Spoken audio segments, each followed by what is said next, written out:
Ramaphosa is set for re-election as South Africa's president after the country's second biggest party, the Democratic Alliance, said it would back the African National Congress leader following a government coalition deal. The ANC, which came to power in 1994 after waging a decades-long battle against apartheid, had lost its majority for the first time in last month's election and has spent 2 weeks locked in intensive behind-the-scenes talks with other parties. Now, how did the political parties in one of Nigeria's greatest contemporary rivals manage to almost effortlessly navigate the peculiar loopholes and reach such a landmark political compromise in such a little time? Well, for a short focus on that, we are now being joined by Dr. Sam Amadi, the director of Abuja School of Social and Political Thoughts. Good morning and welcome to the show, Dr. Amadi. Thank you and good morning. Thank you, sir. Now, Cyril Ramaphosa is set to retain his position as leader in South Africa after a ANC and Democratic Alliance. Now, I want to ask you, are you surprised that the ANC and the DA are going to be working together? And are you surprised that the EFF in Malema stood up and said that he accepts the results of the election, but he does believe that history would judge the ANC very harshly? Well, first, I think a little bit surprised, and I had thought that the likely suitor for any of this, for this government of national unity or even a coalition, would be a breakaway party of the ANC because of similarity of history, ideology, and the fact that they're closer to each other. So I didn't think it was going to be DA, a long-standing opposition with different cultural nuances and connotation and even ideology. So it's one of those that happen in politics, and it speaks to perhaps the maturity of South African politics, and that maturity is because of the experience of the leaders as revolutionaries who have fought wars, who have experience saving the republic, whether from white minority rule. And so that shows up in the way that these leaders, the ANC leaders, could cross border, could cross ideological divide, and have principled engagement with an opposition that is not just an opposition like in Nigeria where opposition parties are just for particular elections, but this is a historical position, ideological opposition, even one can say color opposition, racial opposition, because DA, populated mostly by white South Africans, and of course opposed to ANC from day one. So it will be surprised, but maybe from hindsight, it could be a strategic, partnership. And again, it speaks to Ramaphosa's acclaimed negotiation skill. I mean, he led the negotiation for the end of apartheid, even when Mandela was still in prison and after he came out. So he has honed his skills, and this is also a triumph of some reason of constitutionalism. Remember that the new party, the Zuma's party, had kind of focused a lot on parliamentary supremacy as against the constitution. And again, the economic freedom fighters, Julius Malema's party, is a Marxist party that is focused on perhaps on upending some of the conventions and agreements around the end of apartheid and creating what they call substantive justice in the sense of helping the blacks, redistributing land, and of course some of those things that could, the neoliberal South African constitutional order, which was crafted by, of course, the white leaders and black leaders as a what they can call safe option to transition South Africa to a multi-racial ethnic democracy, is under some kind of pushback by Africans, black South Africans, who probably feel, carrying the leaking bag. They didn't quite get the deal in terms of economic empowerment. There have been several issues around the inequality that has, geopolitical and racial connotations. So Ramaphosa's attempt to cross the boundary, as it were, ideological boundary, signals maybe a new awakening to the fact that the new South African politics might be a politics between those who want to maintain constitutionalism, defined in the liberal term of allowing the constitutional court to operate, supremacy of the constitution, to push back on populism, as against those who probably will want the people, quote unquote, will to triumph irrespective of constitutional limitations in terms of rights. So it's an interesting time, but it speaks to this negotiation skill and the maturity of South African politics and politicians if you compare with other politicians in Nigeria and other African countries. Exemplary leadership to kind of negotiate through this difficult period. Uncharted moment where the ANC lost its majority and need to couple together a coalition, a partnership to govern, shows the resilience and the competence of these leaders. Dr. Amadi, thanks for setting the tone for the conversation. But of course, you are very much aware that President Ramaphosa, has been re-elected with 283 votes last night in the parliament. And of course, as you said, is based on a coalition, ANC needed to speak with others, and go into agreement with other parties to reach that landmark voting pattern. But my question to you is, what lessons do you think that we in Nigeria can learn from the South African election? One, from the point of view of efficacy and cost. They spent far less than we did. And a lot of people will say that in spite of the little issues here and there, that they did quite well in arriving at this juncture. Of course, the president will be sworn in next week. Everything almost, few days after each other, and they've arrived at the desired place. The other part of the question will be, we've been around here before, a parliamentary election.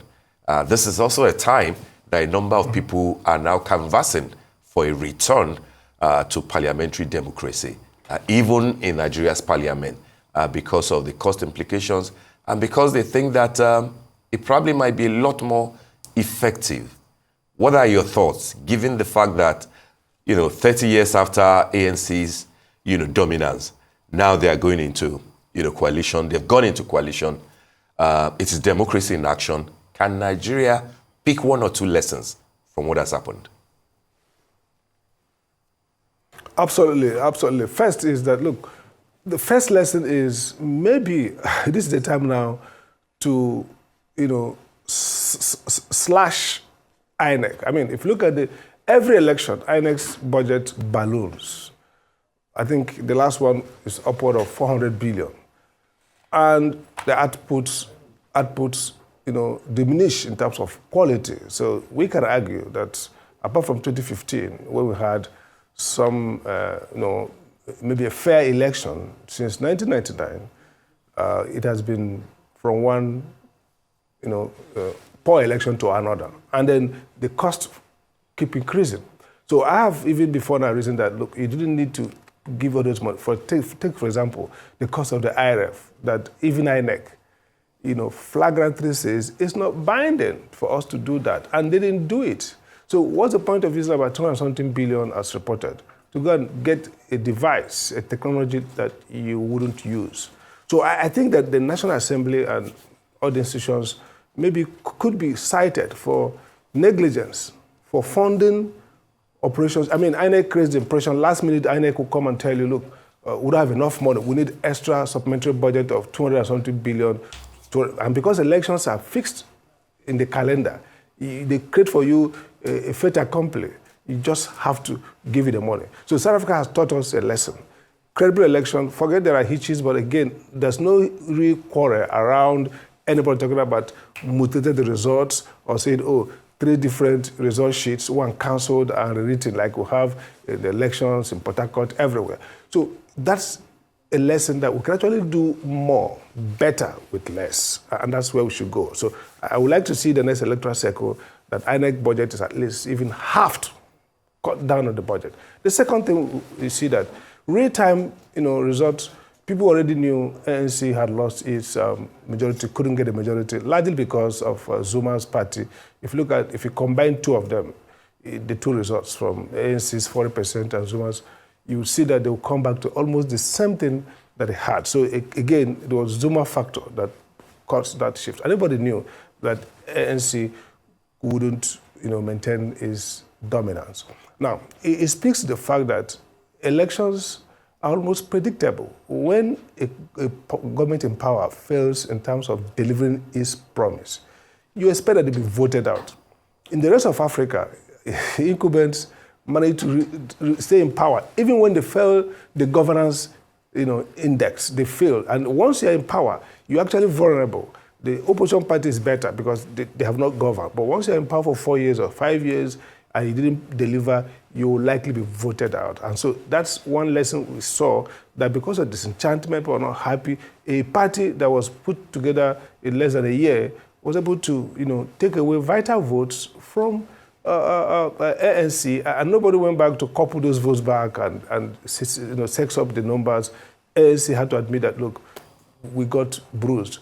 That's a lesson we should also learn, that, look, the whole desperation around election, and of course, that desperation is because the Nigerian electoral system is far more financially rewarding. I mean, if you look at the issues around Zuma got kicked out, corruption issues, the one that Ramaphosa is facing, the so-called farm gate, where currencies were found stacked in bags in farms. They pale in insignificance when compared with what we have here in Nigeria. But those incidents kind of create crisis for incumbents, and it shows that the level of responsiveness, which is one of the great scholars, Robert Dell, said democracy is the process by which leaders respond to citizens. The responsiveness of democracy in South Africa is higher than in Nigeria. The democracy, leadership do not respond, and the system does not punish them because the system is rigged structurally. Dr. And Amadi. so we need to learn to make sure that our politics, yes. And then finally, to the other question we talked about, parliamentary system, I would argue clearly that this tells us the superiority of parliamentary system. First, the evidence shows that they give you more GDP growth. Political economists have shown that parliamentary system produces more growth. And again, conflict management strategy in the system. In our own election, 33%, depending on who governs today, has 33%. And there was no need for coalition.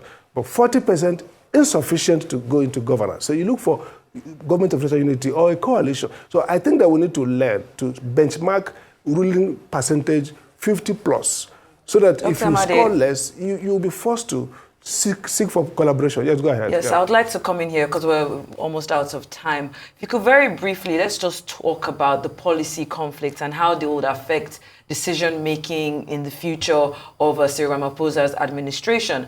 The coalition includes parties with divergent ideologies, the ANC's left-leaning stance, and the DA's right-leaning policies. How would they reconcile their differences, especially on contentious issues like race-based transformation policies, and giving the requirement for a sufficient consensus among coalition partners for decision-making?